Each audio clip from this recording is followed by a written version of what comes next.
Quiero dar la bienvenida a todos aquellos que están ahora sintonizando el programa a través de las redes sociales, a través de YouTube, a través de Facebook. Y ahora llegó el momento de poder abrir la palabra de Dios y queremos hacerlo con tanta gratitud a Dios y queremos pedir que el Espíritu Santo pueda ayudarnos en el estudio de su palabra. Acompáñanos antes de poder abrir la Biblia, vamos a orar. Querido Dios, queremos darte gracias por este momento especial donde queremos oír tu voz y estamos reunidos no en un templo físico, más a través de medios, a través de redes sociales que nos permiten acortar distancias, más nos permiten estar unidos para poder adorarte. Y queremos que puedas aceptar nuestra adoración, que puedas aceptar nuestra entrega, que puedas aceptar nuestra oración, nuestra alabanza, y ahora queremos escuchar tu voz. Nuestra mente está dispuesta para poder escuchar el mensaje que tienes para nuestra vida. En un momento difícil de la historia, donde hay dolor, hay sufrimiento, hay tantas cosas que vienen sucediendo en todos los países, no solo latinoamericanos, sino en países de todo el mundo. Hay crisis de toda índole, hay crisis política, hay crisis social, pero también hay crisis familiar, hay crisis en el corazón humano, y hoy queremos encontrar fortaleza en tus promesas. Queremos que tu gracia nos sostenga. Y quiero pedirte que puedas abrazar a las personas que en este momento están conectados a través de una red social. Están en familia o están solos. Están en un hospital o están en viaje. Están pasando por problemas o están pasando por un momento bueno. Pero hoy queremos ser abrazados por tus promesas. Consuela a aquellos que necesitan de consuelo. Fortalece a aquellos que no tienen fuerzas. Cura a aquellos que están enfermos. Liberta a aquellos que se sienten cautivos. Coloca paz en el corazón de aquellos que necesitan para que puedan tener tranquilidad a pesar de las diversas circunstancias que vivimos en la vida. También bendice a las personas que ahora están sintonizando por otros medios, como por la radio. Hay otros cientos de personas que están allí sintonizando este mensaje. Que tu Santo Espíritu pueda tocar nuestro corazón, que hoy podamos ser fortalecidos en tu palabra, y te lo pedimos en el nombre de Jesús. Amén. Amén. Hoy quiero compartir contigo uno de los libros que más me fascina poder leer, poder explicar, pero sobre todo poder guardar para mi vida.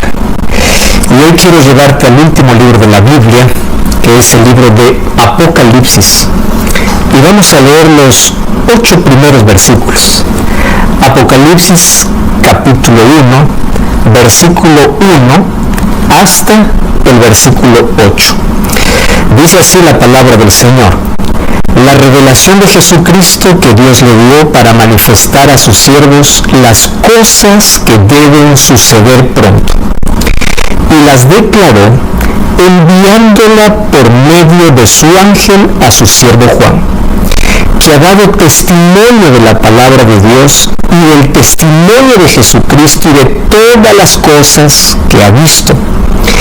Bienaventurado el que lee, los que oyen las palabras de esta profecía y guardan las cosas en ellas escritas, porque el tiempo está cerca. Juan a las 7 iglesias que están en Asia: gracia y paz a vosotros, del que es y del que era y del que ha de venir, y de los 7 espíritus que están delante de su trono, y de Jesucristo el testigo fiel, el primogénito de los muertos y el soberano de los reyes de la tierra, al que nos amó y nos lavó de nuestros pecados con su sangre, y nos hizo reyes y sacerdotes para Dios su Padre. A él sea gloria e imperio por los siglos de los siglos. Amén. He aquí viene con las nubes, y todo ojo lo verá, y los que le traspasaron, y todos los linajes de la tierra dan lamentación por él. Sí, amén. Yo soy el alfa y el omega, principio y fin, dice el Señor, el que es, el que era y el que ha de venir, el Todopoderoso. Viendo los 8 primeros versículos del libro de Apocalipsis, podemos tener ya un resumen general de todo el libro. Escribir un libro sin duda no es nada fácil. Sin embargo, cada escritor bíblico, siendo guiado por el Espíritu de Dios, colocó diferentes maneras de poder llamar la atención de cada lector. Solo que cuando llegamos al libro de Apocalipsis encontramos que es un libro escrito de manera particular. Número uno, porque es para el tiempo del fin. Quiere decir que es el libro que tenemos que leer hoy con más urgencia.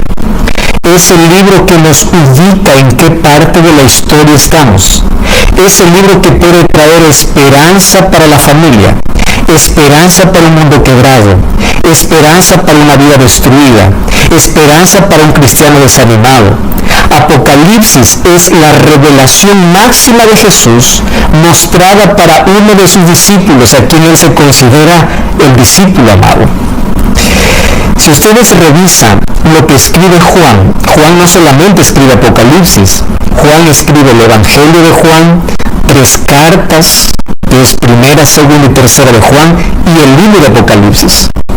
Lo que resalta Juan en sus cartas y en su Evangelio es Cristo. Cristo en su esplendor, de amor, de poder. El Evangelio de Juan lo escribe bajo 7 milagros para mostrar la divinidad y el poder de Cristo. En las cartas explica de qué manera retribuimos nuestro amor a ese gran amor que es Jesús. Y el libro de Apocalipsis tiene un giro en la manera de cómo él escribe, pero antes tenemos que entender el contexto, porque este es un libro particular al cual muchos tienen miedo a abrir sus páginas porque tienen un concepto equivocado. Y para eso veamos un poco en qué momento se escribe este libro. En el año 96 o 95, 96 después de Cristo, aparece Juan como el último discípulo de Jesús que aún está vivo. Todos los otros discípulos de Jesús ya han muerto, y han muerto bajo las peores circunstancias. Algunos fueron echados al mar, murieron ahogados, otros fueron decapitados, otros fueron crucificados, como el caso de Pedro, que murió crucificado cabeza para abajo. Cada discípulo pasó por difíciles momentos y ninguno de ellos tuvo una muerte en paz, una muerte tranquila. Y todos ellos dieron su vida por causa de su fe.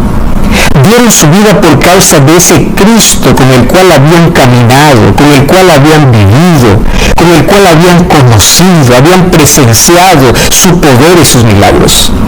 Así que el sufrimiento para ellos fue parte de su experiencia, pero mayor era su amor por Jesús a renunciar su fe por Jesús. Y ahora entre el año 95 y 96 después de Cristo, queda Juan como el último discípulo. Y allá en el imperio quien está gobernando es Domiciano. Domiciano tenía un odio fatal, un odio terrible contra todos aquellos que eran cristianos.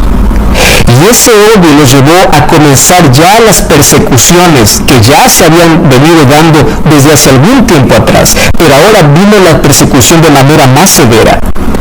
Muchos discípulos de Jesús fueron muertos en ese periodo, pero aún quedaba uno que no le gustaba ver, uno que no le gustaba escuchar, uno que sabía que todavía, a pesar de su avanzada edad, tenía una fe inquebrantable. Los años iban pasando, pero su fe iba cada vez renovándolo. Y ese era Juan. Entonces, Domiciano condenó para que Juan pueda ser muerto como los otros.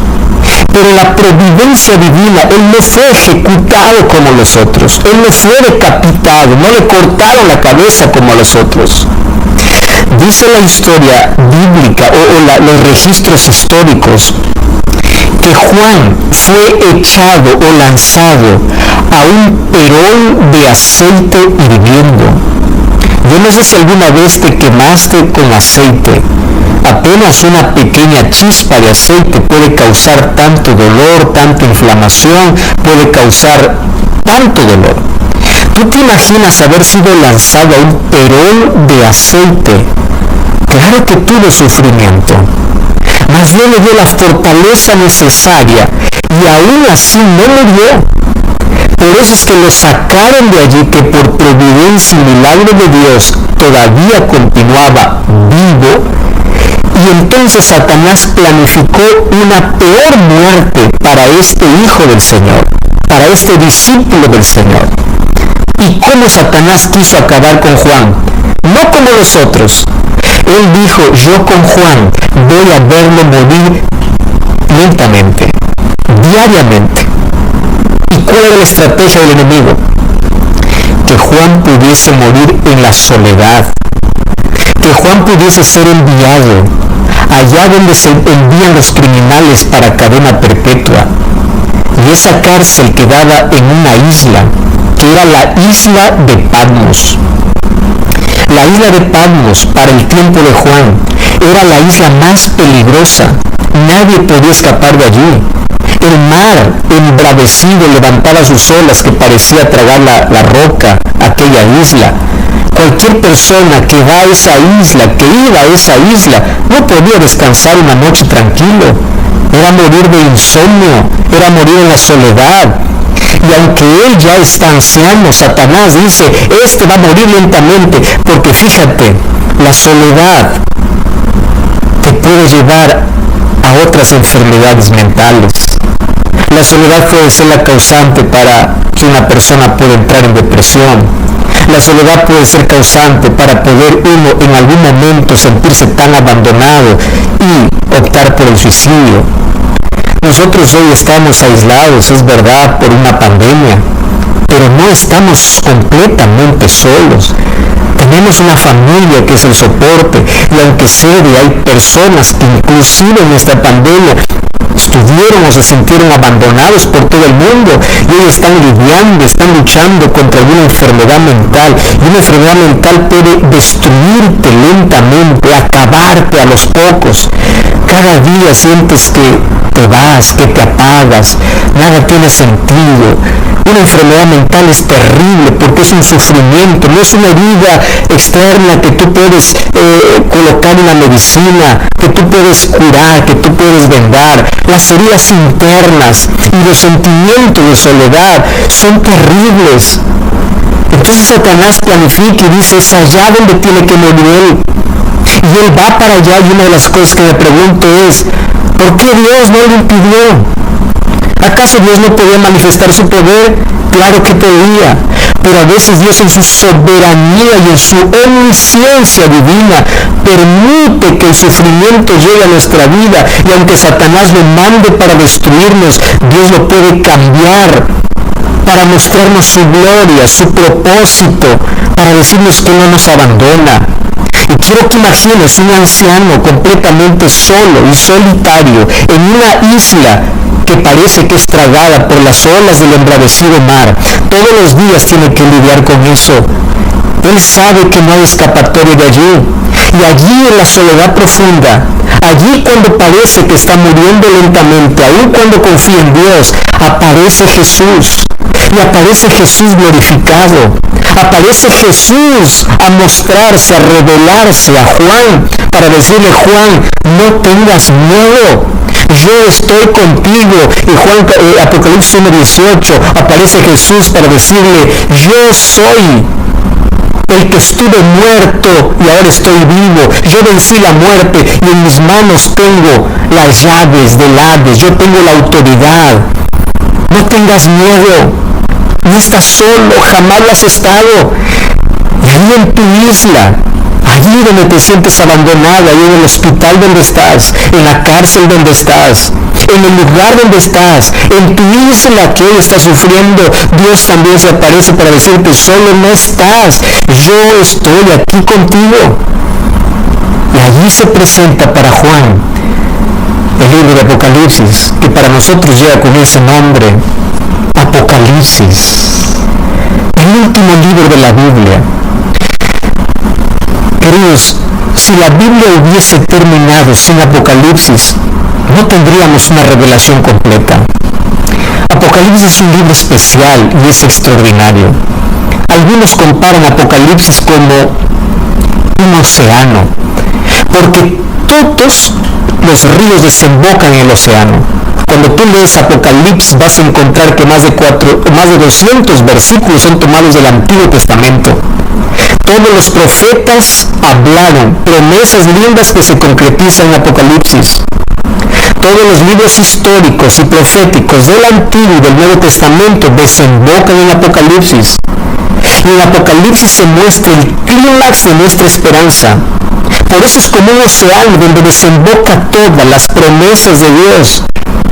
Y además Apocalipsis nos puede dar una clara visión acerca del futuro.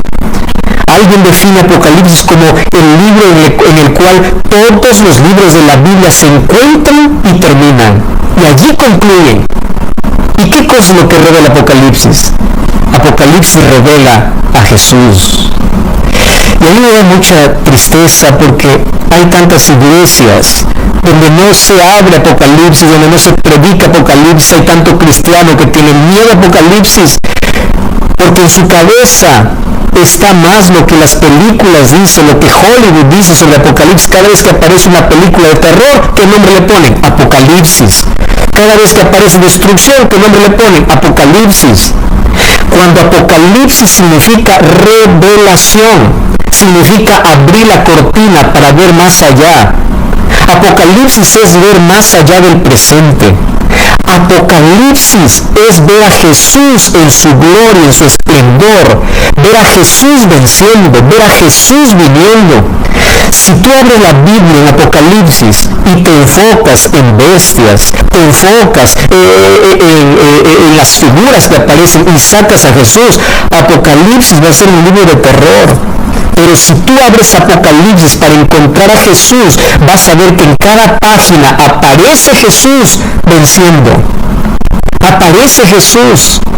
Y los 8 primeros versículos que yo acabo de leerte es un resumen general de lo que es el libro de Apocalipsis. Porque aquí en esos 8 versículos se explica el cómo, el propósito del libro, presenta al autor del libro, describe la naturaleza del libro y el tema principal del libro.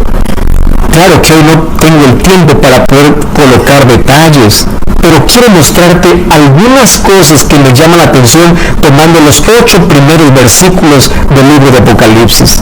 Número 1. Apocalipsis comienza diciendo, esta es la revelación de Jesús. Juan comienza escribiendo, no voy a escribir lo que me parece, no voy a escribir lo que aprendí con mi experiencia, no voy a escribir lo que otros dicen. Aquí voy a describir quién es Jesucristo. ¿Quién es Jesús? Quien se revela aquí es Cristo. Cristo es el personaje principal. ¿Y por qué entonces aquí es mostrado Cristo de otra manera? Claro, es que en Apocalipsis se muestra las acciones de Jesús a favor de su pueblo. Y esto a mí me encanta. Si tú eres un hijo de Dios, si tú tienes fe en Jesús, lee Apocalipsis y vas a ver cómo tu Dios lucha por ti, vence por ti, cómo Dios hace lo que hace por ti. Y otra vez te repito, si quitas a Cristo de Apocalipsis, será un libro de terror, será un libro de fantasía. Pero si colocas a Cristo como el centro, será un libro de esperanza. Mira, no existe otro libro en la Biblia que le ponga tantos títulos a Jesús como el libro de Apocalipsis. En Apocalipsis Jesús aparece como la luz, aparece como el novio, aparece como el esposo. En Apocalipsis Jesús aparece como el pastor. En Apocalipsis Jesús aparece como el león de la tribu de Judá. En Apocalipsis Jesús aparece como el cordero. Más de 28 veces habla Apocalipsis sobre el Cordero de Dios y ese Cordero es Jesucristo. En cada página vas a encontrar el diablo levantándose y Cristo apareciendo. Y aquí voy a lo segundo. el segundo concepto de estos 8 primeros versículos que acabamos de leer. Apocalipsis 1 dice, quiero escribir las cosas que van a suceder. Y quiero que me prestes atención porque esto es interesante lo que voy a decirte. Los eventos que suceden en la historia no son casualidad. Voy a repetir esto y quiero que se te quede grabado. Los eventos que suceden en la historia no es el fruto de la casualidad. No. Entre la cruz y la segunda venida de Jesús hay cosas que deben suceder, hay eventos que tienen que acontecer. Y Juan te dice, quiero asegurarte que las cosas que suceden en la historia están bajo el control de Dios, no bajo el control humano, no bajo el poderío humano. Está bajo el control de Dios porque Dios es quien conduce la historia. Las cosas pueden estar de cabeza, las crisis pueden aumentar, pero quiero que sepas que hay alguien que está conduciendo la historia hacia un final. Por eso es que te voy a revelar, para que no te sorprenda que las cosas que van a venir son parte del final de la historia. Por eso es que me encanta Apocalipsis, porque veo un Dios que conduce, un Dios que tiene el control, un Dios que continúa en el trono, un Dios que gobierna. Y aunque parece que el mal gana, no ganará porque Dios tiene la última palabra. Aunque parece que Satanás vence, no vencerá porque Dios ya lo derrotó. En Apocalipsis encuentro que las cosas que suceden en este mundo no deben sorprenderme. Por eso es que la persona que lee la Biblia no se asusta con las cosas que suceden. Cuando entiende que los acontecimientos de esta vida son parte de que hay un Dios que controla todo, no se sorprende, no se asusta, no se atemoriza, porque sabe que hay un Dios que está controlando todo. Un cristiano no teme, un cristiano no tiene miedo. Y sabes, antes de que Juan diga las cosas que van a suceder, Juan dice, ahora sí, voy a comenzar saludando. Y esto a mí me sorprende, porque lo normal es que él comience saludando, ¿verdad? Lo normal es que comience diciendo, yo Juan escribo para las 7 iglesias, pero no lo escribe en el versículo 1. Primero dice, Cristo va a ser revelado. Número 2, atento a las cosas que van a suceder. Te voy a demostrar muchos eventos en la historia y no te asustes, porque van a suceder. Ahora sí te saludo. ¿Y por qué coloque el saludo justamente en el versículo 4 hasta el versículo 6? Y comienza su saludo diciendo, gracia y paz. Mis queridos, porque lo único que nos va a sostener en los momentos más difíciles de la historia es la gracia de Dios y la paz de Cristo. Gracia y paz. Y Juan aquí coloca 2 palabras, una palabra en griego y una palabra en hebreo. Gracia, charis, paz, shalom. Shalom era el saludo común para ellos. Es como para nosotros decir, hola, ¿cómo estás? Buen día. El saludo para ellos era shalom. Pero la palabra shalom lo coloca después de charis. Charis significa gracia. Porque aquí Juan me quiere enseñar que esto es más que un saludo. Gracia es la seguridad que tengo de la salvación a pesar de que las cosas estén mal. Y shalom es la paz que Cristo coloca en mi vida, aun cuando haya cosas que no entienda. Va a haber momentos oscuros en la vida, va a haber crisis política, crisis económica, crisis social, va a haber todo tipo de crisis, pero allí la gracia, charis y shalom y la paz de Jesús te va a sostener.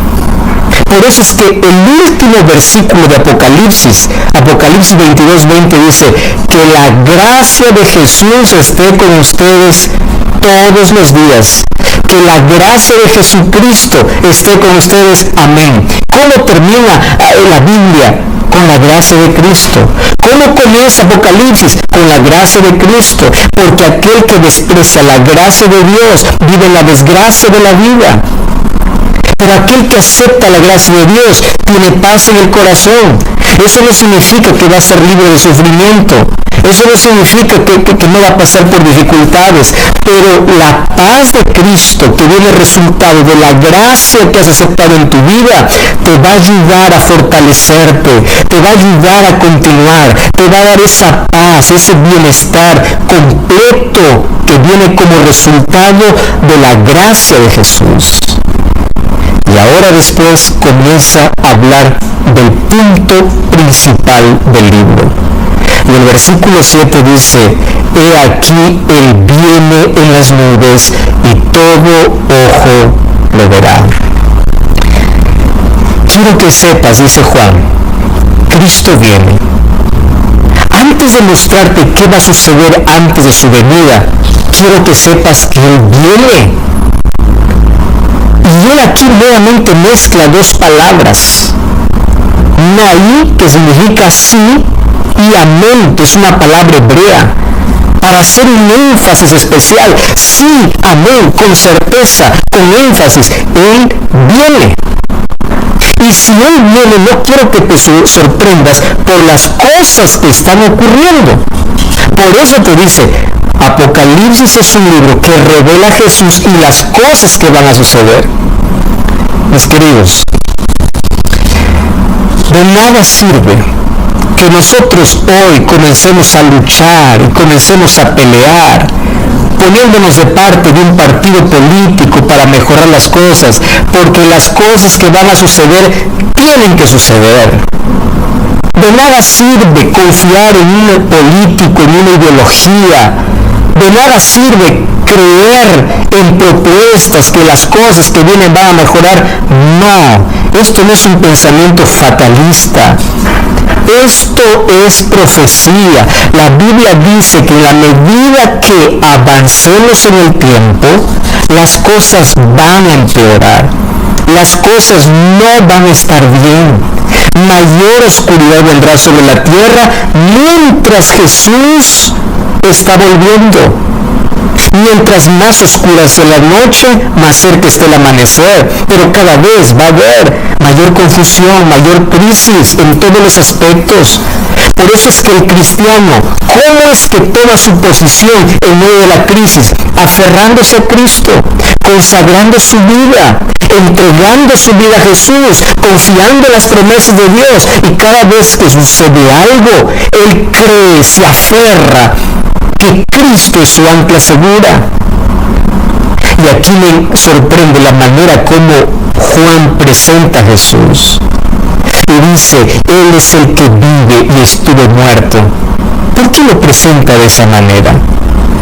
Porque nuestra mayor amenaza en la vida es la muerte. No existe mayor amenaza que eso. Es la muerte.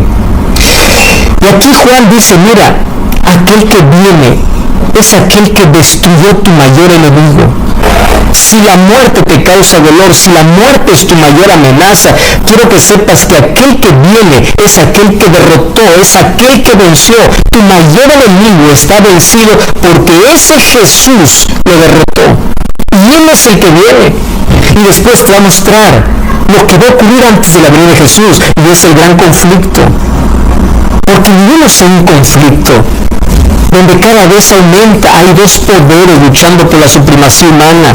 Hay dos pueblos, hay dos iglesias, hay dos tipos de adoración. Hay un sello de Dios y una marca de la bestia. Hay un enemigo levantándose con poder y hay un Jesús derrotando ese poder. El pueblo de Dios es representado por 3 ángeles, mientras que el diablo levanta 3 espíritus a manera de ranas. O sea, el conflicto es real. Cuando tú entiendes que vivimos en un conflicto real, tu visión de la vida cambia. Porque entiendes que no es casualidad lo que está sucediendo. Vivimos en un conflicto donde el sufrimiento es real, la muerte es real, pero también la victoria es real. Y sabes que Apocalipsis presenta 7 bienaventuranzas. ¿Recuerdas que Jesús presentó 5 bienaventuranzas en el libro de Mateo? ¿Cuál es la diferencia de las bienaventuranzas de Mateo con las bienaventuranzas de Apocalipsis? Las bienaventuranzas del libro de Mateo es que Jesús allí nos quiso enseñar cómo debe ser el carácter del ser humano. El ser humano debe comenzar siendo humilde. Por eso dice, bienaventurados los pobres en espíritu. Bienaventurados los pobres, aquel que reconoce su pobreza espiritual. Bienaventurados los que lloran porque están arrepentidos, o sea, ser manso, tener limpio el corazón, ser pacífico es el resultado de humildad, reconocimiento y arrepentimiento. En cambio, en Apocalipsis encontramos 7 bienaventuranzas que nos dicen, tú puedes ser profundamente feliz. La palabra bienaventurado es Macarios, que significa profundamente feliz en medio del dolor. Lo que te va a mantener en medio del sufrimiento y del caos político, social de este mundo es Macarios, feliz. Vas a ser, nadie va a robar tu felicidad porque no está en un ser humano, no está en un pastor, no está en una iglesia, no está en un político, no está en lo que diga alguien. Tu fe, tu felicidad va a estar amarrada y va a estar sustentada en la promesa de Jesús. Y allí dice, bienaventurados, la primera bienaventuranza de Apocalipsis, los que leen, los que oyen y los que guardan. Cristo quiere bendecir tu audición. Bienaventurado lo que oyes, pero de nada sirve que oigas y no hagas. De nada sirve que leas y no hagas. Felices los que oyen, leen y guardan. Oír no es simplemente escuchar. Sabes que en la Biblia, en Apocalipsis especialmente, encuentro varias veces el término el que tiene oídos para oír, oiga. Presta atención a aquello que Dios quiere decirte. Yo no sé si alguna vez mientras estabas cambiando de estación radial de una radio para otra, te encontraste en medio con una interferencia. Ese sonido molestoso, ¿verdad? Cuando estás buscando alguna radio, ese shh tan molestoso. Y a veces cuando no se sintoniza bien, no se entiende bien, parece que va y viene. Nuestra mente a veces funciona así. Está con tanta interferencia del mundo, está con tantas cosas de esta vida, que no sintoniza bien la voz de Dios, que olvida que hay un Dios que está hablando, que olvida que hay un Dios que está al control de la historia y se desespera, que su corazón no está en sintonía con las promesas de Dios. Y cuando tu corazón no está en sintonía con las promesas de Dios, te desesperas, te angustias. ¿Y por qué tiene felicidad aquel que oye, lee y guarda? Porque espera el futuro sin miedo. Porque sabe que las cosas que suceden en la vida tiene un Dios que tiene el control. Porque sabe que en Apocalipsis se va a cerrar el paréntesis que se abrió en el libro de Génesis. Porque sabe que Cristo está al control de la historia y que la vida también puede estar bajo el control de Dios. Entonces no te angusties, no te desesperes. El mal va a terminar. El cáncer que te está acabando va a terminar. Esta pandemia va a acabar. Las crisis van a acabar. Pero no porque la solución lo traiga un político, no porque la solución sea humana, porque Cristo va a venir a colocar punto final a esta historia. Mientras tanto, que la gracia y la paz de Jesús estén en tu corazón. Grandes victorias hay para aquellos que aman a Cristo. Grandes victorias hay para aquellos que aman su palabra. Grandes victorias hay para aquellos que sintonizan la voz de Dios, para aquellos que abren la Biblia, para aquellos que saben que las cosas que acontecen no es por casualidad, que los eventos de la historia, aun cuando parezcan estar fuera de control, hay un Dios que está en el trono y está al control de todo. Feliz el que lee, el que oye y el que guarda, porque en lugar de vivir angustiado, vive en las promesas de Dios. No se sorprende con las cosas que vienen, porque sabe que esto tiene que suceder. Y su mayor seguridad es porque sabe que Dios está al control. Y en este momento, allí donde tú estás, yo quiero orar para que Dios pueda colocar sus promesas en nuestra vida, para que nosotros podamos confiar en cada promesa que Dios tiene, para que podamos tener la seguridad que así como Dios está al control de la historia, puede estar al control de nuestra vida, para que podamos estar seguros que en un mundo de desequilibrio, en un mundo que se desmorona, en un mundo de mayor crisis, hay un Dios que está al control, y que nuestra historia está llegando a un final, y que el clímax de ese final es el regreso de Jesús. Que cada día puedas estar preparado para ese encuentro, que cada día puedas levantarte y mirar al cielo y decir: hoy quiero que Jesús vuelva porque yo estoy preparado para ir con Él. La revelación de Jesucristo que pueda traernos esperanza, la promesa de Jesús que nos fortalezca en momentos difíciles de la vida, y que la gracia y la paz de Cristo nos sostenga en las horas más oscuras de aquellas que van a venir. Aquello que hoy estamos viviendo es apenas el comienzo. Mayores cosas vendrán, mayor angustia vendrá sobre la tierra. La tierra será sacudida no solo por fenómenos naturales, la tierra será sacudida porque el mismo Satanás levantará tanto perjuicio. Y en esta lucha y en este conflicto solo se podrá mantener de pie aquellos que confían en las promesas de Dios. Vivimos un momento solemne de la historia. Que Cristo pueda sostenernos diariamente con sus promesas y que su palabra pueda estar guardada en nuestro corazón. Que la felicidad que nadie nos puede quitar pueda venir solamente por parte de Dios y su palabra. No te aferres a ninguna cosa de este mundo, ni a ninguna persona en este mundo para ser feliz. Aférrate a Cristo, que Él sea tu felicidad eterna. Yo quiero hablar contigo. Quiero pedir que Jesús pueda ser revelado en nuestra vida, que Jesús pueda colocar su palabra en nuestra vida, que nuestros oídos y nuestro corazón pueda estar sintonizado con su voluntad, y que en las horas más oscuras de la historia podamos ser sostenidos por su gracia y por su paz. Vamos a orar. Gracias, Señor, te damos, porque en tu palabra encontramos fortaleza para la vida. Gracias te damos porque en medio del dolor, en medio de nuestra vida solitaria, siempre apareces para darnos esperanza. Gracias porque hoy tenemos seguridad de que hay un Dios al control de todo. Y que aunque hay cosas que no entendemos en la vida, solo nos queda confiar. Que nuestra confianza en ti pueda ser inquebrantable. Que nuestra vida en ti pueda estar sostenida. Que nuestro corazón pueda estar lleno de paz. Que nuestro corazón pueda tener esperanza. Que tu gracia pueda sostenernos en los momentos cuando nos sentimos quebrados, cuando sentimos que no podemos más. Abraza a las personas que hoy están en un hospital, están en su casa recibiendo un tratamiento, personas que se sienten frágiles y débiles, personas que tienen el corazón destruido, personas que están sufriendo, personas que no pueden más. Que tus promesas nos abracen, que tus promesas nos consuelen, y que la victoria que Jesucristo le ganó en la cruz pueda ser nuestra victoria ahora.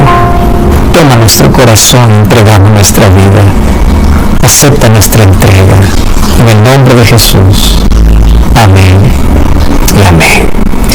Que Dios pueda bendecirlos grandemente. Mi gratitud a todos ustedes y gracias por estar allí sintonizando este programa. Grande abrazo. Chao, chao. Hasta la próxima.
Every little thing related to you make me smile.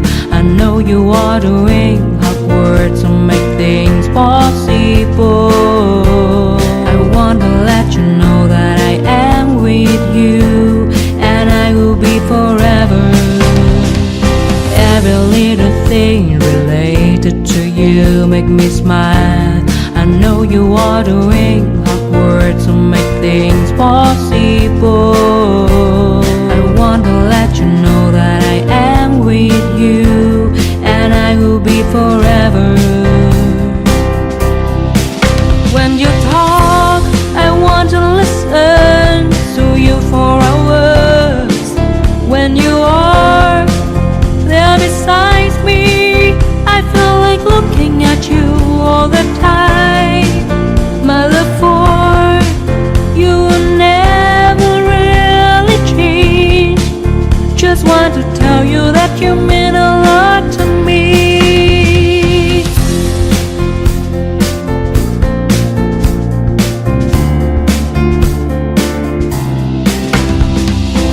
Every little thing related to you make me smile. I know you are doing hard work to make things possible. I want to let you know that I am with you, and I will be forever. Every little thing related to you.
đêm đợi chờ mưa rơi, lòng chơi vơi như giữa biển khơi, cánh chim bé nhau tung bay, người đầu hay ta không oán trời. Bao năm tình yêu chưa phai, giờ chia hai đôi lứa lạc nhau, lối gió số phận đã không an bài.